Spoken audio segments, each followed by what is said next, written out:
Excavation Profits Podcast by Excavation Marketing Pros. Interviews with successful excavation and septic business owners, revealing how they market and grow their business in today's economy. Hear directly from the most successful leaders in your business and discover what they're doing to keep their phone ringing, equipment running, and businesses booming. Now your host, Scott Andreessen.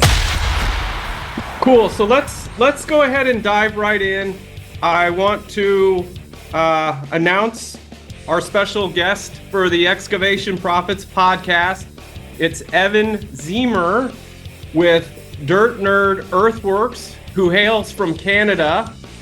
And I love too, Evan, the fact that you started your own Facebook group, which is arguably one of the largest, most active communities for excavation contractors. I'm curious how all that turned out, but everyone give a warm round of applause for Evan. Thanks for joining us, Evan. Thank you.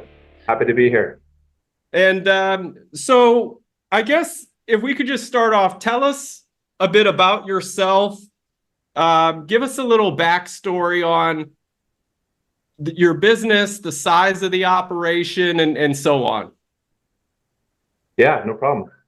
Started my business back in 2020, right before the fly of COVID started.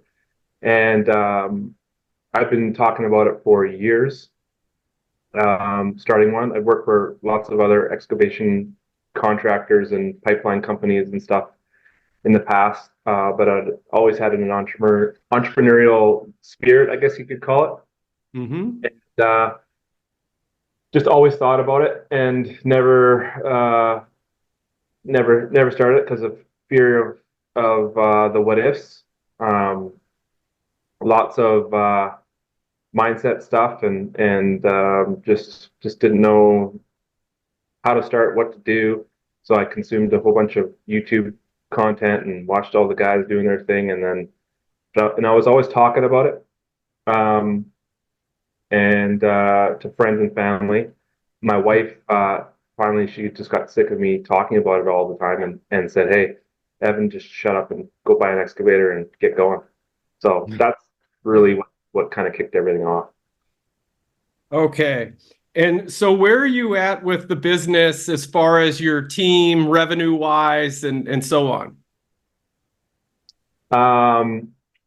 I'm still essentially a one-man band. I've had guys help me a lot in the past, kind of jobs where I needed an extra machine I'd rent, or I got laborers they filled in. And then this year, probably halfway through the summer, call it 6 months of the season, I had a guy reach out to me, and he had his own excavator and trailer and everything. And he's like, "Hey, I don't want to do any of the marketing or any of the business stuff. I just want to dig. Would you be open to basically subbing me on and going that route?"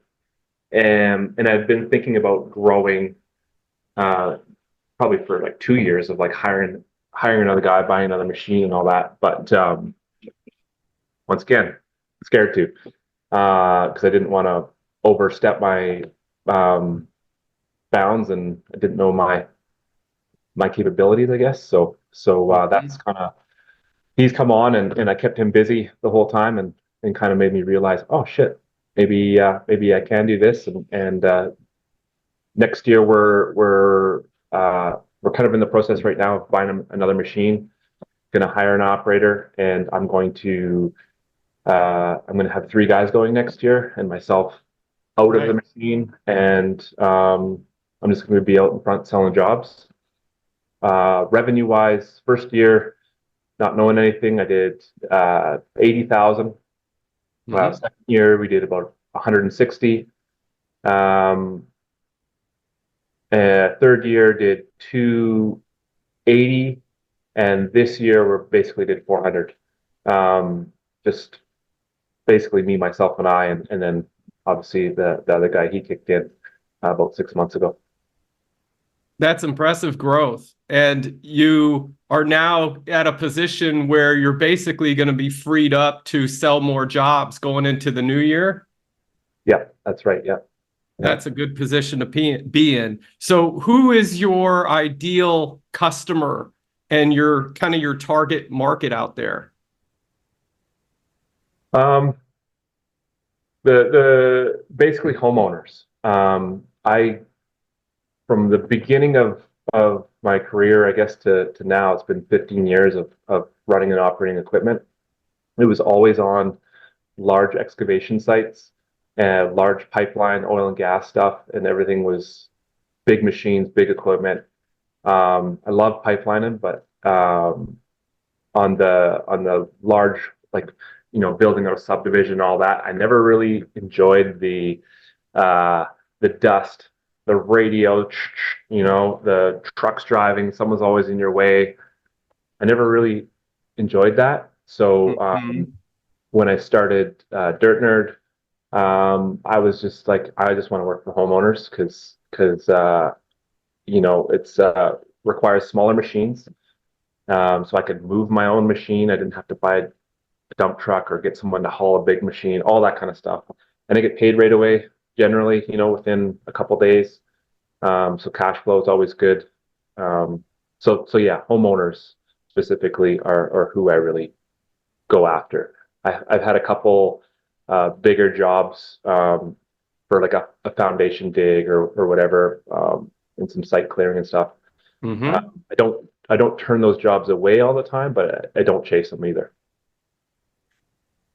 And how do you position yourself as the choice for the homeowners that you serve? Like, what's kind of your unique selling proposition to separate yourself? Our little slogan, and I probably haven't put it out there enough, but it's like, we fit in your yard. Um, and Now that you're saying that, like, I put all my energy into Google My Business. And that's obviously linked to our website. You can go check that out if you want. Mm-hmm. And just to be found online. And this ties in perfectly with what you're doing. And It's just to be found online. So that means,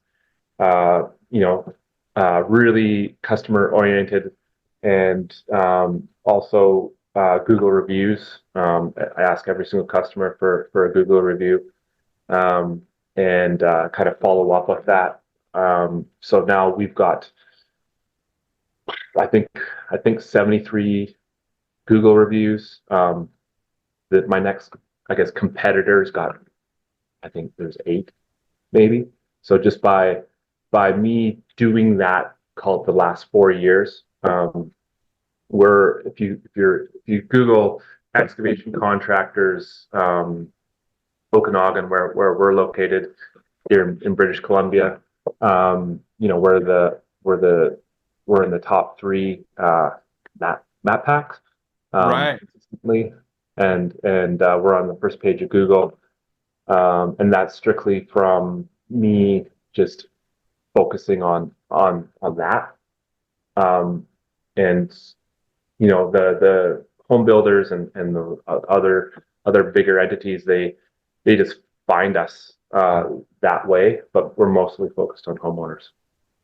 Yeah, I saw your reviews. That's really impressive and super powerful, because it attracts the higher value jobs, Mm-hmm. for sure. Because it's like social proof. Oh, he took care of all these other people. He's definitely going to take care of me. Yeah, that's right.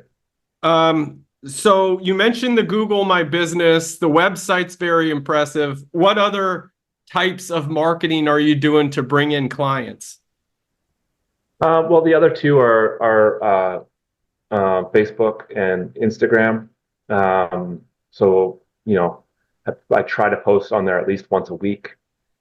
And There's Facebook groups. Obviously, I've got one of those, and I've seen the power of that. Especially in the beginning, I was like in Facebook groups, locally, trying to add value, or every once in a while I'd post a video of Dirtnerd doing their thing inside the Facebook group, if it made sense. um, for context for whatever the post was about, or just Now, trying to. are these like your own Facebook group or mom groups, yard groups, things like that? Yeah, yeah, local groups for my area. So it could be someone asking a question about like, oh, is this store open? Is this whatever? Like it's just local groups. Um, Yeah. and I was pretty heavily into that for the first, call it, year and a half, 2 years. Mm-hmm. And then as things kind of took off, I admittedly took the foot off the gas pedal there.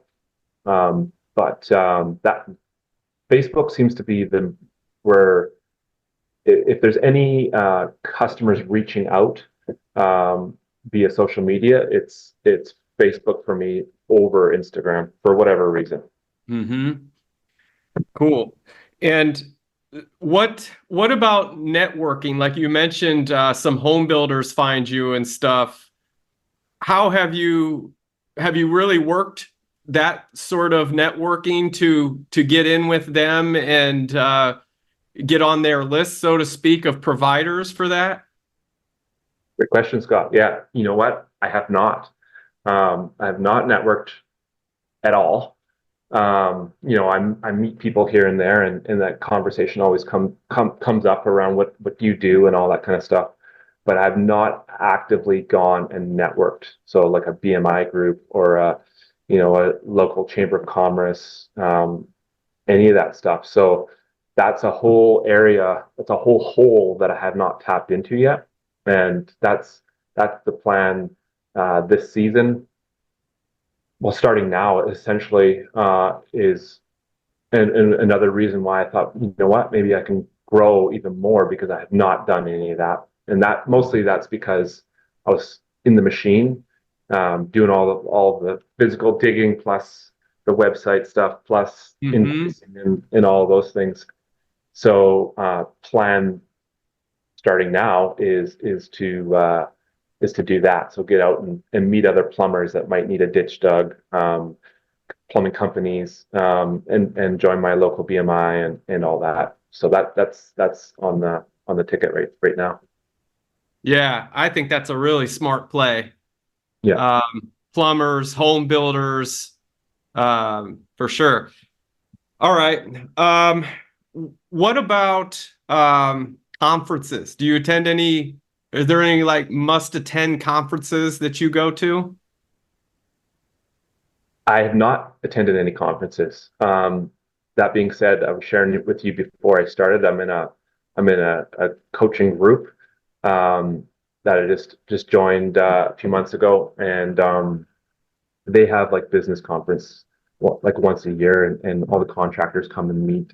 Um, just once again, so busy doing my own thing that I just haven't been able to tap into any of that. But and then even locally, there's these different business conferences or home shows. Uh, Yeah. in my head, I'm like, man, that would be a really great place to bring a machine, park it there, and talk to people coming through. Maybe kids can climb in the machine, and just another way to connect locally with homeowners, and haven't tapped into that yet, and that's on the docket. We got some cool plans for that. Nice. Yeah, How did the Facebook group come about? great question.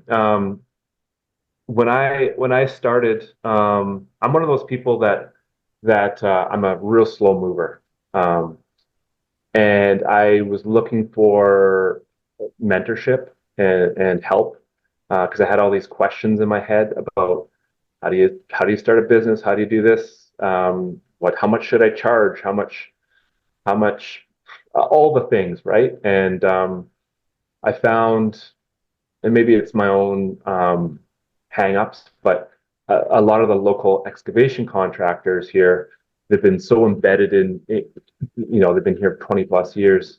I felt like I couldn't approach them, or they wouldn't be open to sharing their secrets, whatever you want to call Hmm. it. So I was online looking for different things, and I couldn't find an excavation contractor group. so I'm like, well, maybe I'll just start my own and see where it goes. And so essentially that's what I did. And then next thing you know, it just started filling up, and there's almost 16,000 members in there now, which is super cool. And there's so much talent in there, and guys with some good insights. Obviously, there's some dickheads too, and they get kicked out. But there's all kinds of us to make the world go around, and so yeah, that's been a really good help for me, and just lots of things in there. People are posting questions and answers that I'm like, huh, I never thought of it like that, or huh, maybe I should try and implement that. And that's essentially where that group came from, is just trying to be and do better and win at starting a business, and then growing it forward. Well, and that's one of the unique things about your group is you go in these different Facebook groups, and a lot of it is just, contractors posting images of their equipment or of their work, and that's cool. But your group is really different because there's a lot of questions about running the business, operating the business. So people, are getting like a college education on how to grow an excavation company in your group, which is really cool. Which we can plug it if you want. I mean, is it okay to say Absolutely, the name? please. Yeah, more the merrier. The only rule, like I said, is no dickheads allowed. Yeah. Yeah. But it's Excavation Contractors of North America. Correct me if I'm wrong. How do you... Yeah, now that you're putting on the spot, I'm like, what's it called? Excavation Business Owners of North America. Yeah, that's it. Very cool. Let's see, a question chimed in. Larry's asking 400,000 annual revenue. Is that at a 6-month or month timeline? I assume winter affects you like it does the rest of us in the Northeast. Yep, great question. Yeah, so that's 8 months of the year. That's 8 months. So basically, what I did was every year I've gone north from here, and I've left for 4 months to go keep working because it ran out here, right? Snow comes and all the things, but I went north to the pipeline, and I could still keep working. And I did that after season 1. I still went north. And when I came back, I'm like, well, how can I make enough money essentially to bridge the gap? I've got 8 months of the season for my business, and then there's 4 months, I'm in it right now, where there's nothing, essentially. So what I did is I figured out my overhead, what my costs were, what my mortgage payment was, what I wanted to pay myself, maintenance, fuel, all of those things, and then base that across 12 months, and then reverse engineered it. I only got 8 months to work, so what do I need to make every single day in order to bridge the gap across the winter, this 4 months?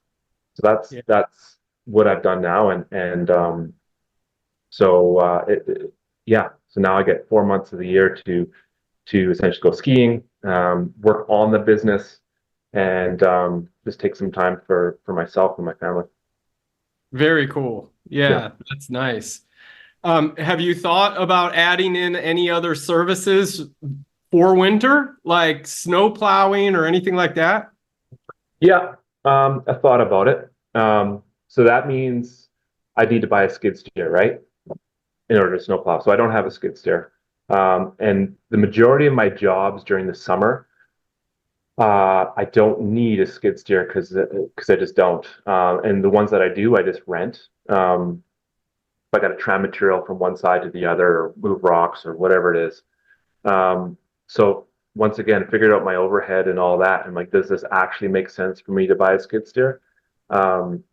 And ultimately, the answer was no. And to buy a skid steer to push snow over the winter, that means you're up at 2 a.m. because of all the lots need to be cleared for 7 o'clock when everyone shows. Mm. And it doesn't light my fire, I guess.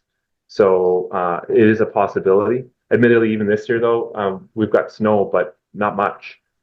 Usually we've got a couple feet by now, and we've got maybe, I don't know, 4 inches.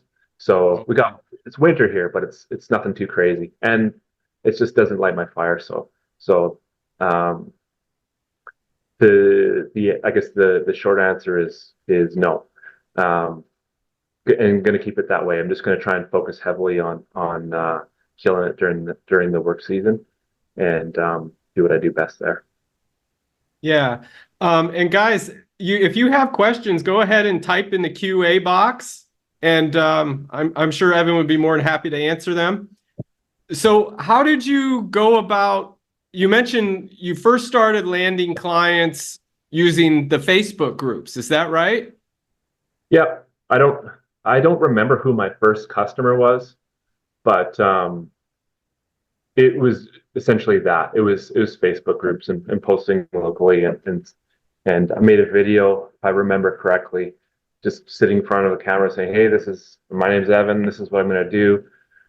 Appreciate any support locally we can get." And I think I posted that in a few Facebook groups. Mm-hmm. And then maybe at that time I did go do a little bit of networking, I guess, and tell people what I was up to. That's probably how I remember it. And then watching a whole bunch of YouTube videos on marketing and branding, I knew I wanted to get a truck wrap done, and then found a guy that helped me design a logo and all that stuff, and went to a local truck or a wrap shop, and they helped me out with that. So now I'm a driving billboard everywhere I go. People see Dirtnerd, and that, I think that helped too, at least for brand awareness and all those kind of things. Yeah. I love the name. How'd you come up with the name? Well, the name was, you want the real story? I think so. Yeah. I was envisioning starting a business, and my family has a farm, and their farm is called Echo Valley Echo Valley Farm. And in an ode to them, I was going to name it Echo Valley Contracting or Echo Valley Excavating or something like that. But it kind of sounds generic and meh, Yeah. And I was on my couch one night. It was Friday night, and my family was gone, and I flipped on Netflix. I had ate a weed gummy beforehand, and I was just kind of sinking into the couch, and I was flipping through and could not find something interesting to watch, and my mind went to starting this business. And if you've ever had a weed gummy before, your mind can wander, and all kinds of creative stuff can happen. And I thought back to a comment a customer had made in the past. I was working for another excavation company, and this lady said to me, "What are you going to do here?" And so I explained to her, like, "Well, we're gonna scrape the topsoil off because that's the good stuff, and we're going to set that aside, and we're going to do this and that." And I kind of explained to her the process of how that was all going to go. And then once I was done talking, she kind of looked at me and she's like, "You're kind of a dirt nerd, aren't you?" And the little boy in me was like, "Oh, like, can't call me a nerd." Like, it was whatever. And moving on, that conversation came back into my head while I was high on the couch, and I'm like, you know what? That's a really interesting name. So, clearly I don't take myself too seriously, and I'm like, I'm just going to go with that. So that's the genesis of Dirtnerd. Yeah, I love it. Very memorable name, and it's fun. And I think you chose an awesome name. Yeah. So what does the sales process look like now from someone who's a total stranger to becoming a customer? Can you walk us through that? Yeah, great question. In the beginning, I get a phone call and I'd be like, yeah, I'll be right over. And I spent at least 8 hours a week driving to people's yards and talking with them. Lots of times it wouldn't go anywhere, or I'd go home, I'd write up an estimate, I'd send it to them, and I would hear nothing back, and I would just ghost it or whatever the term was. Yeah. And then now what I do, Scott, is I through my website, or I'll get a submission form. They'll put their name and all that, and then I'll reach out to them. And before we get on the phone call, I'll ask them to send me pictures. Or even better, video of their space. And it could be a 1 minute video, it could be five. I just say just fly at it. You talk, you use your finger, point in the camera, see what you want done, all that.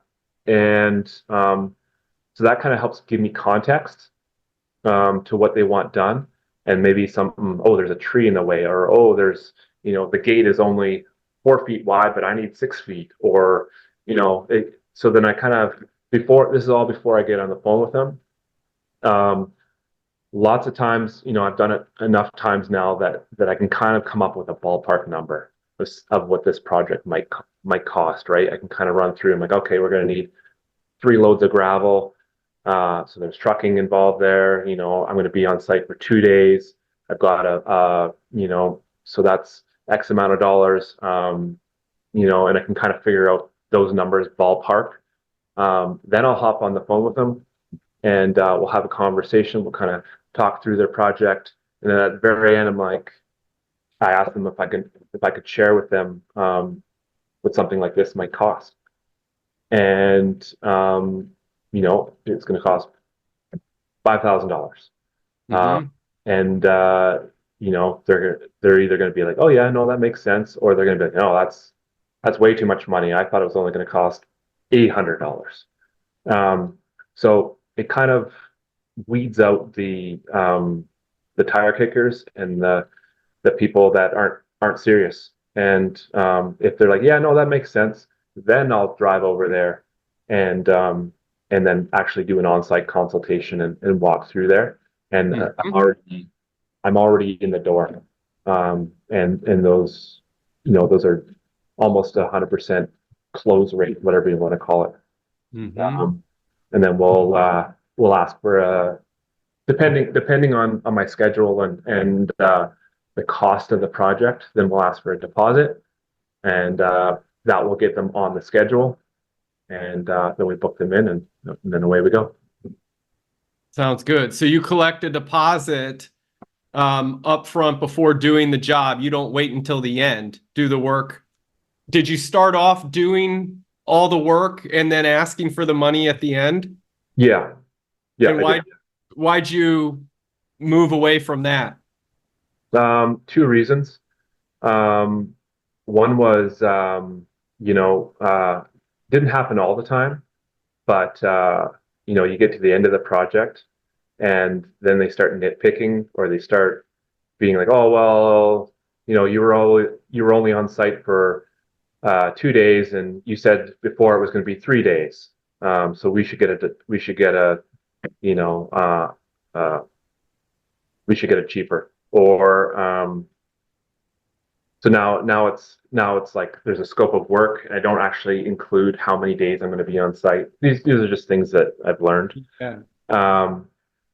And the other one was just it takes them off of the shopping market.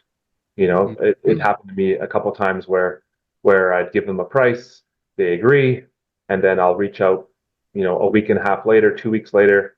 Okay, we should be there in 3 days. Kind of give them notice, and they're like, actually, we talked to another contractor, and he's going to do it for cheaper, and I've lost out on that job, and it's messed up my schedule, because now all of a sudden I have a hole in my schedule, or so it takes them off the market by getting a deposit. It doesn't even have to be a big one. could be $500, could be, well, whatever, depending Just on to psychologically close them that it ends the cycle, they're with you.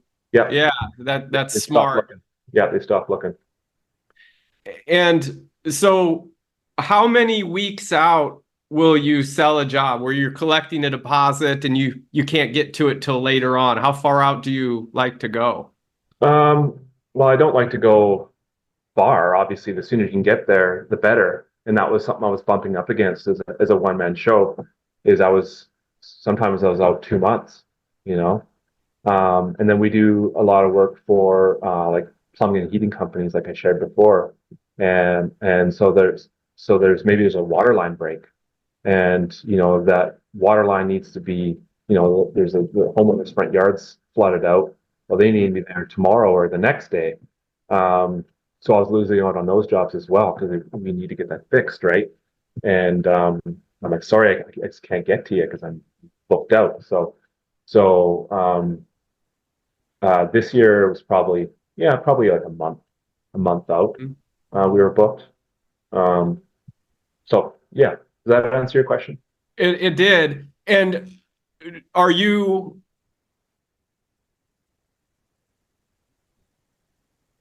using contracts, or is it a handshake or just an invoice? How does that look?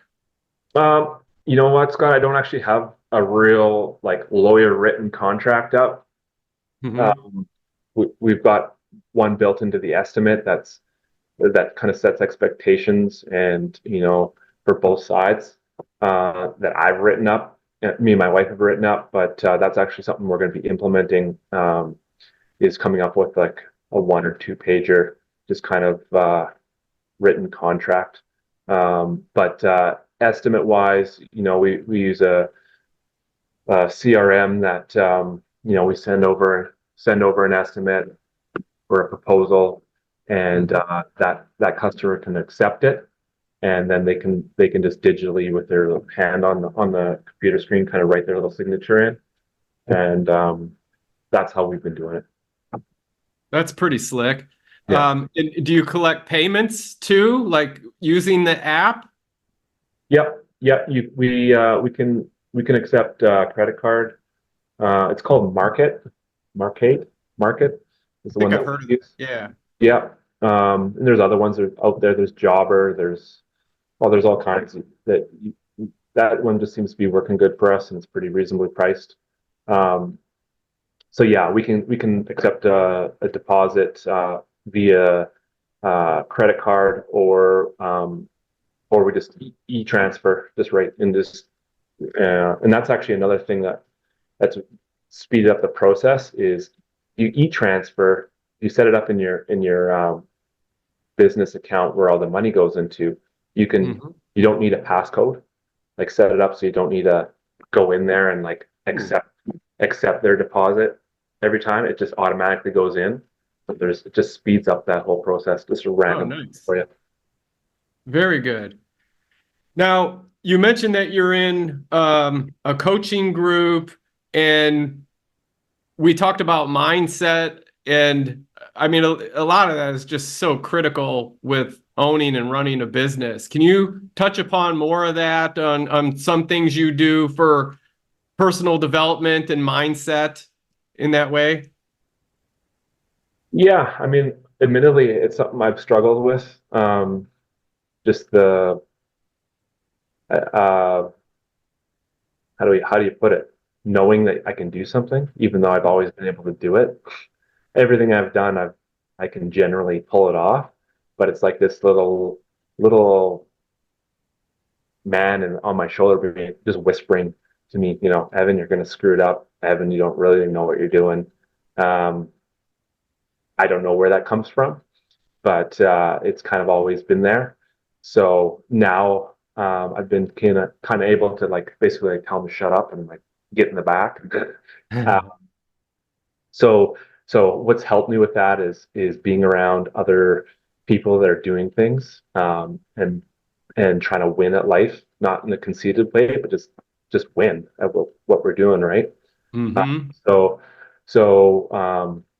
I listen to a ton of podcasts and audiobooks, and then have people around me that are trying to do big and interesting things as well. And just by osmosis, just by hanging out and hanging out with those people and listening to those things, it keeps me in that space. And the more I do, the more as it's possible. But I know I'm not alone with that struggle, and it's always surprised me how much I can do, and you just have to really want it. And that's the thing with business. It's like, yeah, you just have to really want it, and essentially you're trying to change your life. That's why you're starting a business. You're trying to change the trajectory of your past and where you want to go. And if you don't have like this internal thing in your chest where you're trying to do something, if you don't have that, then I'm not saying you have to start a business, but if you want to start a business and you want to succeed at it, you have to have this thing inside of your chest that like tells you to like get out of your comfort zone and just shut up and do. And lots of things don't work out how you hoped, but they roll the ball forward a little bit, and then you just have to keep going, right? And still, you have to make good decisions. You can't just like throw something at the wall and hope it sticks.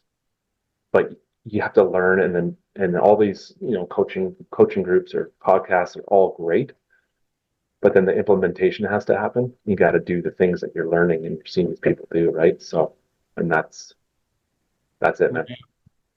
Penny had a question. She was asking, how do you time manage the job versus the prospective jobs? How do you time manage the job versus, I think she's saying, prospecting new jobs? Hopefully that's right, Penny. You time manage the job versus prospect. Does that make sense to you? No. Sorry, Penny. Maybe you can. Oh, she said correct. We got it right. So when you're on the job, you're on the job. Well, you've shifted a bit where you're not the one in the field. You're more freed up at this point now, where you can go out and be selling other jobs. Is that right? You're talking to me, Scott? Yeah, I'm talking to you. Okay. Moving forward, that's what I'm doing. Before that, life was just completely full. So while I'm working, I'm taking phone calls. I switched to a Bluetooth thing, so I got Bluetooth earbuds, so I keep talking and working. Have a notebook behind my seat, so while I'm talking to the person, I pull that notebook out and scroll, so their name, their phone number, their address, kind of what they're looking for.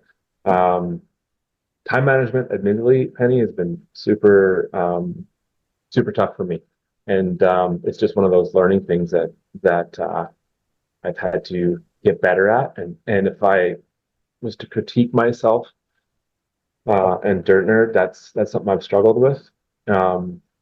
And new customers coming in. Admittedly, there's quite a few that's snuck through the cracks. I get a phone call, yeah, I'll phone you back tomorrow or tonight, and then life happens, and then all of a sudden 3 days later, I'm like, didn't somebody phone me? Wasn't there something supposed to? Oh no, and then it's happened, and another reason why I was like, okay, I got to get out of the machine and take hold of that part of the business, because working with anybody, you have to serve, and that was something that has been really lacking, and I'm better than most people, but that's talking about implementation and doing all these things, that's part of it, right? So what do you do to change to get better? Does that answer the question? I think so. I think you hit the nail on the head. Now, who else you're going to be freeing yourself up here into 2024 to focus working on the business, selling new jobs. Have you thought about others, the next steps of who you're going to hire next? Yeah, so my wife actually, she comes from uh, an engineering background, and she's worked for a company for many years, and was looking for a transition. And we're at the point now where we were able to basically bring her on in March, and she kind of is working on cleaning up all of the taxes and the the paperwork and some of those loose ends. Uh, Mm. so she's been on since March, and that's been super helpful. Um, and then I've had, once again, talking about overhead and all that, we had to factor her wage into things as well, right? So yeah, so that's, I guess technically that was my first hire. And then we brought this sub on, um, yeah, a few months ago, and that's worked out well too. So it's just growing a little bit slowly, and yeah, that's how that's gone. Cool. Yeah, Penny says you answered her questions. She says we're in the same boat. Okay. Okay, great. Yeah, great. Well, so what's the goal for 2024? What are you looking to do revenue wise? What's the outlook of where you see the company? Um, Great question. We're looking to we're looking for even more of a niche potentially. Um, there's have you ever heard of water features, like ponds and water features and waterfalls and all that? Yeah, pond construction is pretty big here in the US. Is that what you're talking about? No. When I say ponds, I mean like 10 by 10 pond that would fit in someone's yard, and you could have goldfish or and create like outdoor living spaces. Um, Yeah. so no one in the Okanagan's doing that, and there's money here for that. And so we traveled to Chicago to it's called Aquascape, and we traveled there in March and took in 3 days there, just kind of seeing what that looks like in that business. And so that's kind of something that we're gonna dip our toe into and see if it's a fit around here. And those jobs you can sell at a higher profit margin, and could still fit with all the equipment that we have right now. So that's where we're gonna dip our toe in there. We're not sure, it's a nice to have versus a need. So we don't know what's going on with the economy, and if people are going to have money to spend on those things.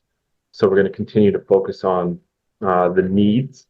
So fixing water lines, retaining walls, all that kind of excavation stuff. But we're going to maybe tap into that little piece over here and see if it's something. So we're revamping our website this Mhm. winter to include that. And Nice. revenue wise, I mean, we've doubled every year, so I feel like we could double again with another machine on. So I think 800 to $1 million is where we're aiming at. Nice.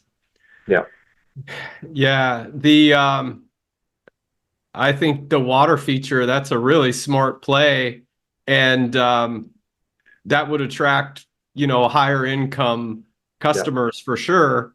yeah, And there's that old adage, you can't go wrong selling what rich people want or something like that. I can't yeah, remember, but yeah. There's this book that I read called Blue Ocean Strategy, and basically the premise of the book is finding a niche and being different than your competitors. So the idea is like you're all of us excavation guys were swimming in an ocean, and the ocean is red because we're all like chewing and going after our all the jobs. But what if you could go somewhere else in the ocean where it's blue and it's just you? and you're getting all that. That's kind of the premise of the book, and so that got me thinking about, okay, what can we do differently? So obviously there's septics and there's all that, and but it's once again it's kind of hard to get people excited to spend money on a septic system, on poo, right? You're right. And it's underground, and you just don't see it, and you just know you can't drive over there, and you got to pump it out every once in a while. Like it's hard to get people excited to spend money on that. But what could you get them excited to spend money on? And that's kind of where I'm thinking. Cool. I'm excited to see how that develops for you. That's Yeah. interesting. What about I'm trying to think of software and stuff like that that's been helpful for your business. You mentioned one of them. What other kinds of software are you using or thinking about using for the business? Well, like I said, Market is the CRM that we use, and it's done well. We're kind of seeing if maybe we should go a different route so that, when you bring employees on, they can have access to that. They can tie into that software so that when they show up to a job, there's the call before you dig.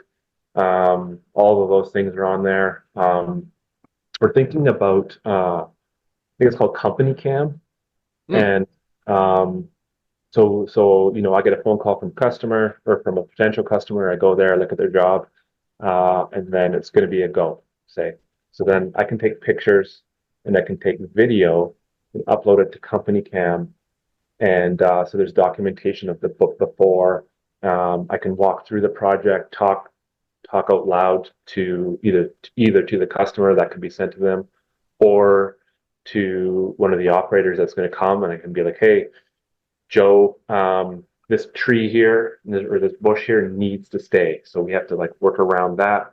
We've got a water line here where there's a gas line here. We can kind of talk through all that stuff. So that when the operator shows up to the site, they can just pull up that app, and they can watch the video, look at the pictures, and walk the site while I'm talking to them on the video, so that I don't have to be on site at that exact moment when they're starting, because maybe they got something else going on. So just another way to kind of take me out, but still have been there. So we're looking at Company Cam. My wife uses Excel a lot. I don't know how to run it or work it, but so she's inputting all the numbers, and she knows all the codes and stuff to do that, and that's been super helpful figuring out overhead and costs, like job costing after a job's done, and even estimating, right? So that we know what to charge. That Company Cam sounds really awesome. So that's basically like a project management software that could be used for you and your team. Yeah, exactly. Documenting the process. Yeah. Yeah, exactly. And what I like about it is, if you look at my phone, it's mixed with family pictures and then business pictures and videos. And it's just a big snarl of stuff, right? Just a big snarl. So I'd love to be able to separate that somehow. And I'm sure you can within the settings on your phone. I don't know how to do that. But, you're like, okay, what was that job back in November, and blah, blah, blah. And you can go through there and you can label everything and punch it in there. And I want the access between my employees and myself in a file where there's pictures and there's documentation, versus me sending a random photo to them, and then it gets lost in the mix, right? I'm looking for a place to hold everything, just so it's more structured and seamless, right? And it sounds really organized, because I'm imagining you have all your different jobs outlined, and then you just click into the job and it's got all the notes and pictures and video, and the customer would have access to that too? You can send the specific link, and I've had a buddy try this for me. So you can send the video link to the customer of the walkthrough or whatever you want. You don't have to send them all the stuff. You can just send them the individual ones that you want. Very cool. I'm going to Yeah. look into that. Yeah. What are some words of wisdom that you would want to share with the guy or gal starting out in this business? I mean, I think I've kind of shared it already, but you have to really want it. And I think that means like sitting down by yourself and contemplating it and getting like really super real with yourself. Because if it's just like a shiny idea, I call it shiny object syndrome. It's like, you want an excavator and you want the tilt rotator, you want all these things, and it's fun to like roll over in your mind and think about.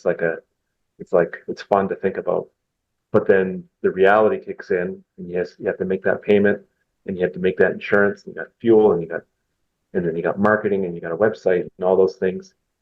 The object's just the shiny excavator, but there's a lot of things that come with that. So you have to get really real on if it's something that you actually want to pursue.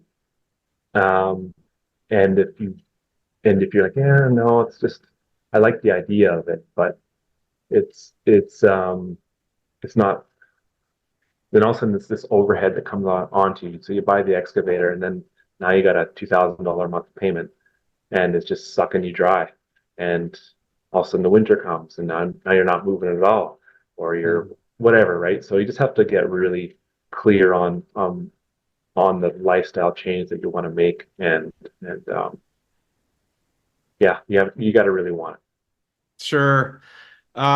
You mentioned a good book, Blue Ocean Strategy. I'm familiar with that one. Any other books that you would recommend that have really helped you out? Pull up my Audible right now. I mean, admittedly, I listen to so many that they get lost in the mix sometimes, right? But let's see what pops out to me. Um, Donald Miller, How to Grow Your Small Business, is one that I finished about a month ago.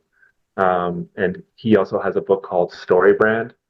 So those two things, Story Brand is basically creating a website and marketing, talking to the customer versus, and it's basically you make the customer the hero versus Dirtnerd shows up and we're the hero and rah rah rah.